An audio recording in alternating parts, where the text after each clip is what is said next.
بڑے ہو تو بڑے بنو. ہمارے نبی آپ سسر بھی ہیں نا, آپ نے 4 بیٹیوں کی شادیاں کی, 2 تو ایک ہی کو دے دی عثمان کو, رقیہ اور ام کلثوم رضی اللہ تعالیٰ عنہما حضرت عثمان کے نکاح میں, ابو العاص رضی اللہ تعالیٰ عنہ کو زینب, اور سب سے پیاری محبوب بیٹی حضرت علی رضی اللہ تعالیٰ عنہ. باقی 3 نکاح بڑے سادہ کیے. حضرت فاطمہ کا نکاح بڑے دھوم دھام سے کیا. ان کا رشتہ لے کر صدیق آئے, یا رسول اللہ میں خواہش مند ہوں, آپ چپ رہے. پھر حضرت عمر بعد میں گئے, یا رسول اللہ میں خواہش مند ہوں, آپ چپ رہے. تو عبد الرحمن بن عوف رضی اللہ تعالیٰ نے حضرت علی سے کہا, علی تو جا, تجھے دے دیں گے. وہ کہنے کہ میں تو بہت غریب ہوں, مجھے کہاں دیں گے. حضرت علی کا ذاتی گھر بھی نہیں تھا, کسی سے ایک کوٹھا مانگ کے اس میں رہ رہے تھے مدینہ میں. کہا نہیں تو جا. تو یہ مسجد میں پہنچے, اللہ کے نبی کو دیکھا تو ایسا روب طاری ہوا کہ بولے ہی کچھ نہیں. اللہ کے نبی کو تو پتہ ہے کہ کیا ہے اور کس لیے ہے. تو آپ نے کہا علی کیسے آئے؟ چپ. کہا لگتا ہے فاطمہ کے رشتے کے لیے آئے ہو؟ جی ہاں. تو ہم نے کہا انشاءاللہ, اتنا کہا انشاءاللہ, اور چپ ہو گئے. تو حضرت علی چپ کر کے اٹھ کے باہر آ گئے. صحابہ باہر کھڑے ہوئے تھے. تو کہنے لگے, یار دیکھا نا, میں تمہیں پہلے ہی کہتا تھا مجھے نہ بھیجو, انکار ہو گیا, بولے ہی کچھ نہیں. تو حضرت عبد الرحمن بن عوف کہنے لگے, جنہوں نے بھیجا تھا وہ کچھ تو کہا ہوگا, کہ بس انشاءاللہ کہا. کہا تو اللہ کے بندے ہاں ہو گئی, نبی کی انشاءاللہ ہاں ہوتی ہے, یہ ہاں کیوں نہیں کی؟ سبحان اللہ, اللہ اکبر, یہاں کیوں نہیں کی؟ گھر گئے, فاطمہ علی کا رشتہ آیا ہے کر دوں, اس لیے ہاں نہیں کی. ہم تو بیٹیوں سے پوچھتے ہی نہیں, عیب سمجھتے ہیں بیٹیوں سے پوچھنا. یہ میں گاں نو بن چھڑیا کلے نال, ایویں دیاں نو بن چھڑنے کلے نال. مجھے ایک اپنی مطلب برادری لیول کے ایک خاتون کا فون آیا کہ مولانا پڑھایا مجھے لاہور میں اچھے کالجوں میں, اور میری منگنی کرتے وقت مجھ سے پوچھا ہی نہیں, اور ایک شرابی سے منگنی کر کے مجھے اطلاع دی سی تیری منگنی کر چھڑی ہے, فلانی تاریخ نو تیرا نکاح بھی ہونا ہے. مجھے آج تک گلہ ہے, پوچھ لیتے. اگر نہیں پوچھا تھا چلو میں نہ ساڑھے پنجاب کوئی نہیں پوچھ دے, گاں موج دی طرح ٹور چھڑ دین, تو چلو اتنا تو ویکھ لیں بھی کم از کم شراب تو نہ پیندا ہویا. ایک شرابی نال میرا نکاح کر چھڑ, ساری زندگی اڈیاں رگڑ رگڑ میری گزر گئی. علی جیسا رشتہ آیا ہو تو اوپر سے حکم بھی آ چکا ہو کہ علی کو ہی دینا ہے, تو پھر آپ فاطمہ سے پوچھیں, فاطمہ تیرا رشتہ آیا ہے علی کا, کر دوں؟ حضرت فاطمہ نے ہاں کی تو پھر مسجد تشریف لائے. یہ آپ کو معاشرت سکھائی جا رہی کہ بیٹیوں سے بھی پوچھو, زندگی انہوں نے گزارنی ہے, تم نے تو نہیں گزارنی. بس میری غیرت دا سوال ہے, میں اتنا ہی کرنا, نہیں تو بیٹھی رہے. میری اپنی فیملی میں اتنی عورتیں بوڑھی ہو کے قبروں میں چلی گئیں, بس اتنا ہی کرنا, نہیں کرنا تو بیٹھی رہے. وہ بیٹھی رہ گئیں. یہ ظلم و ستم ہے جو تمہاری عدالت میں بھی نہیں آتا, کوئی کیس بھی نہیں ہوتا, لیکن اللہ کی عدالت میں کیس درج ہو چکا ہے کہ میرے نبی نے علی جیسے داماد کے لیے بھی پہلے پوچھا, حالانکہ اوپر سے اشارہ ہو چکا ہے. ابھی بتاتا ہوں میں. فاطمہ بیٹی علی کا رشتہ ہے, کر دوں؟ انہوں نے کہا کر دیں. پھر کہا بلاؤ. پھر علی آئے, کہا علی جمع کرو لوگوں کو. مسجد ساری بھر گئی. کہا ممبر پر تشریف فرما ہوئے. حضرت علی کو ایسے سامنے بٹھایا, کہا لوگوں مجھے جبریل اللہ کی طرف سے پیغام دینے آئے ہیں کہ میں اپنی بیٹی فاطمہ کا نکاح علی کے ساتھ کر دوں. آسمان سے وحی بھی آئی ہو اور پھر بھی پوچھا جائے, یہ میرے نبی کی معاشرت ہے. ہم تو پوچھنا عیب سمجھتے ہیں, اسے ذلت سمجھتے ہیں.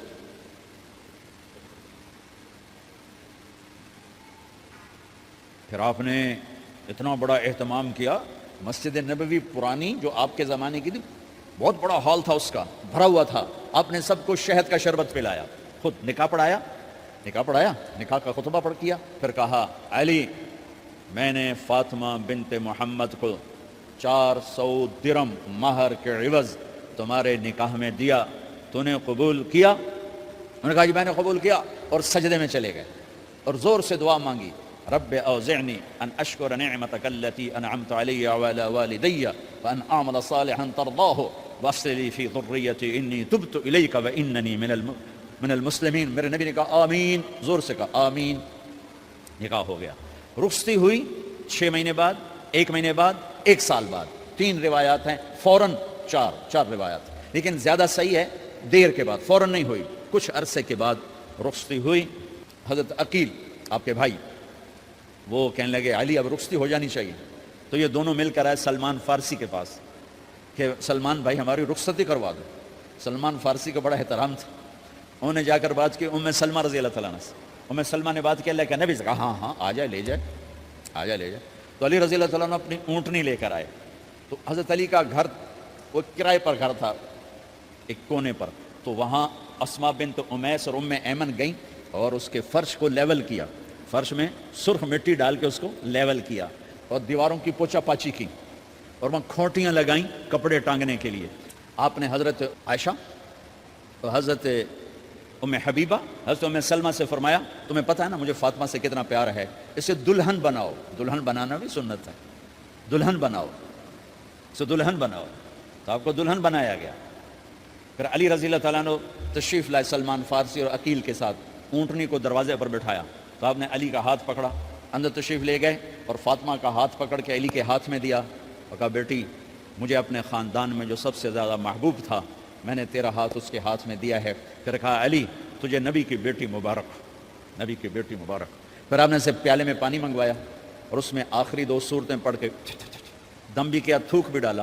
پھر اس میں سے انگلیاں ڈال کے ان کے سینے پر چھڑکا کہ دونوں پی لو, دونوں کو پلایا. پھر باہر تک چھوڑنے آئے. حضرت علی نے آپ کو اونٹنی پہ بٹھایا.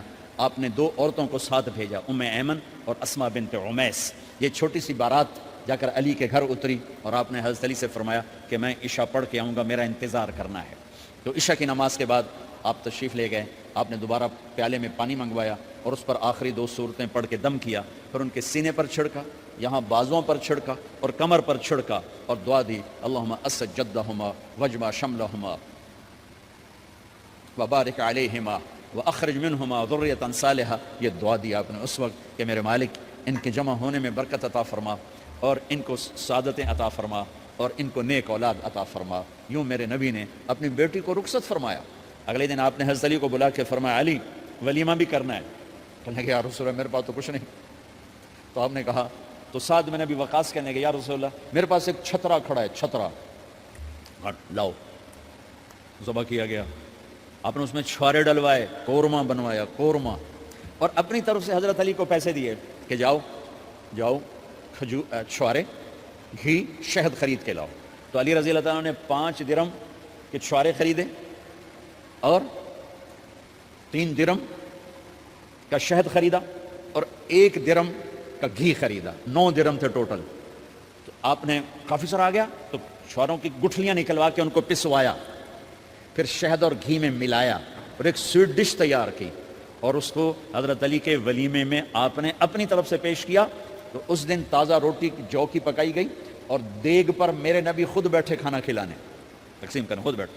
اب ایک چھترا ہے, 14 کلو گوشت ہے, 15 کلو, تو 50 آدمی کھا لیں گے. آپ نے کہا سارے مدینے کو دعوت ہے, سارے مدینے والے جتنے بھی آئے, اور میرے نبی خود دیگ سے نکال کے کھلاتے رہے. سارا مدینہ ولیمہ فاطمہ کا کھا گیا اور دیگ بھری پڑی تھی. تو ولیمے میں تکلف جائز ہے, سادگی بھی جائز ہے. سادگی بھی سنت ہے, تکلف بھی سنت ہے. ہاں جو ہماری خرافات ہیں, فضولیات ہیں, یہ تباہ کن ہیں, ان سے بچنا بڑا ضروری ہے. اور بھائیو کسی کی شادی ہو, اس بچے کی ہو رہی ہے, یہ افسر ہے, ایک ریڑھی والے کی ہو, کسی بھی گھر کی آبادی کا ایک ہی سبب ہے, وہ میٹھا بول ہے, وہ اچھا سلوک ہے. جس کی بیٹی کو لے جا رہے ہو اسے عزت دینا, اور یہ جو جا رہی ہے یہ ان کو اپنا ماں باپ سمجھے, اپنے خامند کے ماں باپ کو اپنے ماں باپ سمجھے. جاتے ہی لکیریں لگانا نہ شروع کر دے, میں وکھرا کرتے نویدے کرتے نویدے کر. وہ اپنے گھر کا ایک فرد بن کے زندگی گزاریں. جو لے کے جا رہے ہیں ان کے ذمہ ہے کہ اس کو بیٹی بنا کے لے جائیں. سسرال جو ہوتے ہیں وہ ہمیشہ عیب دیکھتے ہیں, خوبیاں انہیں نظر ہی نہیں آتی. تو کھٹ پٹ تو ہوتی رہتی ہے, کوئی ایسی بڑی بات نہیں. کھٹ پٹ کو صلح میں بدلو, مزید لڑائی جھگڑا نہ بڑھاؤ. میرے نبی حضرت فاطمہ کے گھر آئے, دیکھا تو آپ اداس بیٹھی.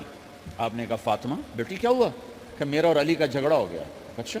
خود گئے بیٹی کے باپ ہو کر, دیکھا تو حضرت علی مسجد میں سوئے ہوئے تھے. آپ نے ان کو اٹھایا, کہا یا ابا تراب قم, آپ کو یہ ٹائٹل یہاں ملا, اے ابو تراب. فرمایا کرتے تھے کل کائنات ملتی تو اتنی خوشی نہ ہوتی جتنا اس ٹائٹل کی خوشی ہے. ابو تراب کہنے کا کیا مطلب تھا کہ اظہار محبت کے لیے ایسے ٹائٹل دیے جاتے تھے. تو ابو تراب کہہ کر یہ میسج دیا کہ میاں بیوی کی لڑائی ہوتی رہتی ہے, میں تجھ سے ویسے ہی محبت کرتا ہوں جیسے پہلے کرتا تھا. یہ میسج دیا اس نے. اب حضرت علی کو لائے اٹھا کر اور گھر میں تشریف لائے. نہ علی کی سنی نہ فاطمہ کی سنی. ہاں بھائی علی کی مسئلہ ہے, ہمیں فاطمہ کیا مسئلہ ہے؟ یہ مسئلے سن سن کے بھی زیادہ لڑائی ہو جاتی، صلح کراون والے بھی آپ ہو 2-4 لتر مار کے آ جاتے۔ تو میرے نبی نے کیا کیا، سبحان اللہ، زمین پر لیٹ گئے، ادھر علی کو لٹایا، ادھر فاطمہ کو لٹایا، علی کا ہاتھ اپنی ناف پہ رکھا، فاطمہ کا ہاتھ ان کے ہاتھ پہ رکھا، اور بیٹی کے ہاتھ پر اپنا ہاتھ رکھا، پھر فرمایا کہو ہماری صلح ہو گئی، علی کہو، فاطمہ کہو، دونوں نے کہا ہماری صلح ہو گئی۔ آپ اٹھے، خوش خوش باہر آئے، چہرہ ایسے گلاب کے پھول کی طرح۔ صحابہ نے عرض کی یا رسول اللہ آج آپ بڑے خوش نظر آ رہے ہیں۔ فرمایا علی و فاطمہ کی صلح کرا کے آ رہا ہو۔ تو کھٹ بٹ ہو جانا تو کوئی بڑی بات نہیں ہے، مطلب یہ وہ گھر ہے، میں اس گھر کی کیا تعریف کر سکتا ہوں۔ تو میں آگے کا ایک قول سنا دیتا ہوں ابن عباس کا، کہ جنت میں نور کی چمک اٹھے گی، ساری جنتی کہیں گے یہ نور کیسا نور ہے بھائی جو ساری جنت کے نور پر چھا گیا؟ تو فرشتے بتائیں گے کہ او جنت الفردوس میں علی و فاطمہ بیٹھے ہیں، کسی بات پہ ہنسے ہیں، ان کے دانتوں سے جو نور نکلا ہے اس نے جنت کو روشن کر دیا۔ لیکن کھٹ پٹ یہاں بھی ہو گئی، ان سے بڑا گھر میرے نبی کا ہے، وہاں بھی کھٹ پٹ۔ ایک دفعہ آپ نے حضرت عائشہ سے کہا مجھے پتہ لگ جاتا ہے جب تو مجھ پہ ناراض ہوتی ہے، مجھے پتہ چل جاتا ہے۔ انہوں نے عرض کی یا رسول اللہ آپ کو کیسے پتہ چلتا ہے؟ کہ جب تو مجھ پہ ناراض ہوتی ہے نا تو قسم اٹھاتے ہوئے کہتی ہے ابراہیم کے رب کی قسم، اور جب مجھ پہ راضی ہوتی ہے تو پھر تو قسم اٹھاتے ہوئے کہتی ہے محمد کے رب کی قسم۔ کہے سے مجھے پتہ چل جاتا ہے جب تو کہتے ہیں نا ابراہیم کے رب کی قسم تو مجھے پتہ چل جاتا ہے کوئی کھٹ بٹ ہو گئی ہے۔ تو نبی کے گھر میں بھی ہو جاتی ہے، یہ مسئلہ تو ختم ہوگا جنت میں۔ ہمارے ذمہ ہے کہ ان چیزوں کو کم کریں، یہ ایک میرے نبی کی معاشرت ہے میرے بھائیوں، اسے سیکھو، اسے سمجھو، اسے پڑھو۔ تو بھائیوں میرا نبی ایک زندگی دے کر گیا ہے، یہ چونکہ شادی کا موقع ہے اس کو میں نے تفصیل سے بیان کیا ہے، اس کی تفصیل بیان ہی نہیں کی جاتی۔ یہ اتنی ضروری ہے جتنی نماز ضروری ہے۔ نماز تو 5 وقت پڑھیں گے، زندگی 24 گھنٹے روپ بدل رہی ہے، ہر روپ میں میرا نبی کیا چاہتا ہے اس کو سیکھو، اس کو سمجھو، کرو گے اللہ آپ کو چمکائے گا، بنائے گا۔ اپنی کمائیوں میں حلال لاؤ، حرام سے بچو۔ جج بھی بیٹھے ہیں، وکیل بھی بیٹھے ہیں، کسی ظالم کے وکیل نہ بنو۔ وَلَا تَقُلْ لِلْخَائِنِينَ خَصِيمًا۔ آپ کو ایک آیت میں جوڈیشری، جج، مقننہ اور وکلاء کا پیغام اللہ کا سنا دیتا ہوں۔ اِنَّا أَنزَلْنَا إِلَيْكَ الْكِتَابَ بِالْحَقِّ لِتَحْكُمَ بَيْنَ النَّاسِ بِمَا أَرَاكَ اللَّهُ وَلَا تَقُلْ لِلْخَائِنِينَ خَصِيمًا۔ مقننہ، قانون ساز۔ تو اِنَّا أَنزَلْنَا إِلَيْكَ الْكِتَابَ بِالْحَقِّ، قانون بنانے کا حق اللہ کو ہے، اللہ کے قانون کو اپناؤ۔ آگے جج حضرات، فَحْكُمْ لِتَحْكُمَ بَيْنَ النَّاسِ بِالْحَقِّ، ججوں کو حکم ہے کہ حق فیصلے کرنا، بک نہ جانا، دب نہ جانا، حق کے فیصلے کرنا۔